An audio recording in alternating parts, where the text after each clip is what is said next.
السلام عليكم، ازيكم حبايبي؟ عاملين ايه؟ اهلا بيكم في قناتي، قناه نهى.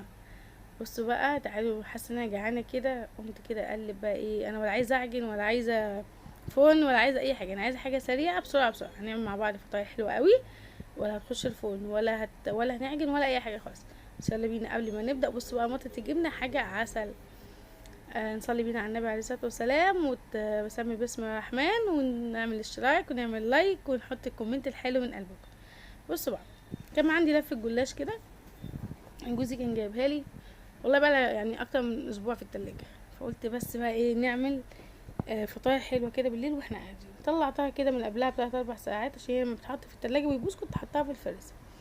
وحطيت بقى ايه كده بتاع حوالي يعني 100 جرام سمنه كده، او معلقتين كده كبار سمنه، وعليهم ايه معلقتين زيت ذره كده عشان يبقى طعمهم حلو، عشان السمنه بتدي طعم حلو والزيت بيدي قرمشه.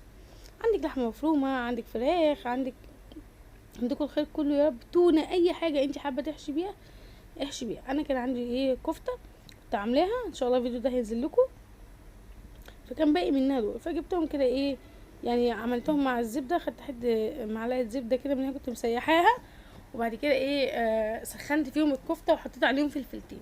عندك طماطم حطي، عندك فلفل رومي حطي اللي يعجبك، بس انا ما كانش عندي طماطم فحطيت ايه الفلفل بس. وبعد ما سخنوا ركنتهم كده ايه على جنب. هنا رواية كانت بتقول لكم ايه، بصوا كفته طعمها جميل. بصراحة كانت طعمها حلو قوي. بتقول لكم حطوا اللايك.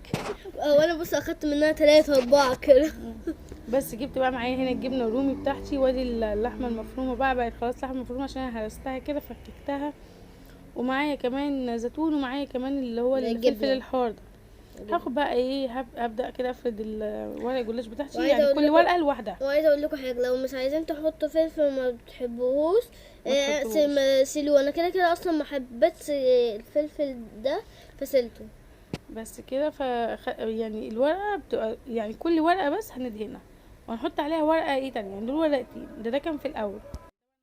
دي عملتها ورقتين اتنين بس، وحطيت فيهم اللحمه، وبعد كده الجبنه، وبعد كده الهالبينو، وبعد كده حطيت الايه الزيتون. بس قبل ما كنت اقفل الفطيره بتاعتي، حطيت خدت كده معلقه سمنه من اللي مسيحاها، ورحت عاملاها دهنها يعني في الصينيه، عشان ايه مولعه على الصينيه بس مهديه، ما تعلوش قوي عشان الجلاش بيتحرق بسرعه.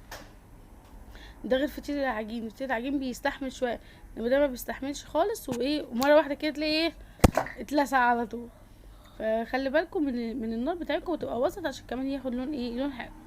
او بصوا شوفوا هنا بقى، بقول لكم هحط بقى السبايسي دوت، وهحط كمان الزيتون، وهنبتدي بقى نقفلها على طول. بصوا هنجيبها كده اهو، قفليها بقى زي الطريقه اللي تعجبك. انا حبيتها عامله زي بيكون يعني ايه مربع كده، بس اول واحده ما جتش معايا مربع، لان الجلاش زي ما انتم شايفين صغير،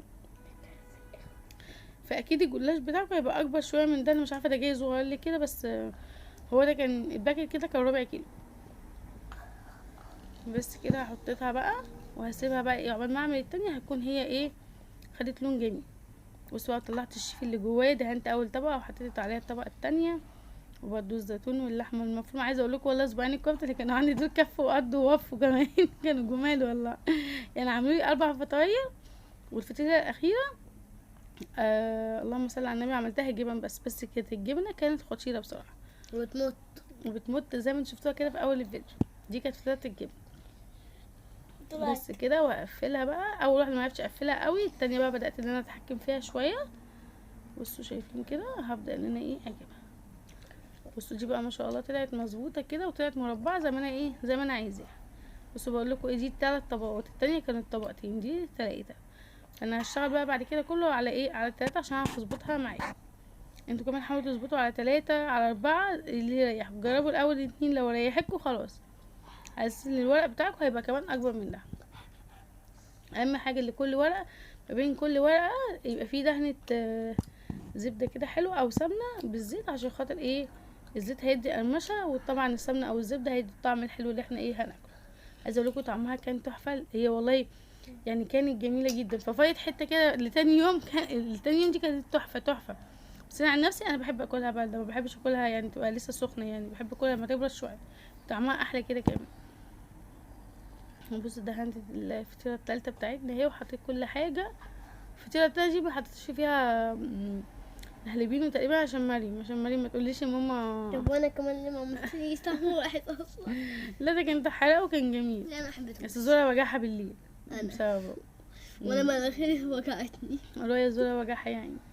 مش عارف. بص بقى خدوا اللون الجميل ازاي، قلبت اللي هي كانت اول واحده احنا حطيناها، واللي هما اللي انا حطيتهم بعد كده دهنت وشهم كده بايه بالزبده عشان يدوني الشكل الجميل الحلو ده. بصوا اخر واحده بقى معايا دهنت ما بين طبقتين برضو، وهجيب بقى جبنه رومي. رؤية ما كانتش عايزه تديني جبنه رومي عشان عايزين اعمل لها اندومي. قلت لها لا هتديني مفيش اندومي، هناكل الحاجات الحلوه اللي احنا عاملينها دي. ثانية واحدة. بصوا قطعت بقى الجبنه الرومي بتاعتي كده، او لو عندك اي جبنه او جبنه بيضه حتى اي حاجه حط عليها شويه زيتون كده بقول وشويه لكم يا فلفل. اصحابي، اللي بياكل الاندومي زي يكتب في الكومنتات عشان نعرف قد ايه احنا بنحب الاندومي. بس بقى كده حطينا طبعا يا اصحابي تنسوش اللايك والشير عشان بحبكم كتير. ايوه حطوا اللايك وحطوا الشير. وكل يوم اجيب لكم اندومي، لو حطيتوا لايك هجيب لكم اندومي. هنفتح قناة خاصة لينا انا ومريم. وكمان بس بقى حطينا طبعا دوشوكوا. ربنا يخليكم لكم كلهم ويخلي حبايبكم. دي بقى بفطرة الجبنه. بصوا انا حطيت فيها جبنه رومي وجبنه موتزاريلا وزيتون والهالبينو، وقفلتها كده زي ما انتوا ايه شايفين. بس كده هستنى بقى لما دول ياخدوا اللون بقى حلو كده بقى معايا، هقلبهم بقى كده. وبصوا بقى اللون والجمال والحلاوه. بصوا عشان بس كنت بعمل الاخيره خدت لون مني سن، عشان كده بقول لكم خدوا بالكم. بصوا بقى دي انا عشان واخده بالي منها وما بعملش حاجه واقفلها هي بس. بس طلع لونها تحفه، اللي هي فطيره الجبنه اللي هي بتاعتي انا اصلا يعني. دي بتاعتي. انا خدتها منها طبعا. فطيره الجبنه دي كانت بتاعتي خدوها مني. كلنا انا اول ما اشوفها بتمطعم صفتها. بتاكل الجبنة.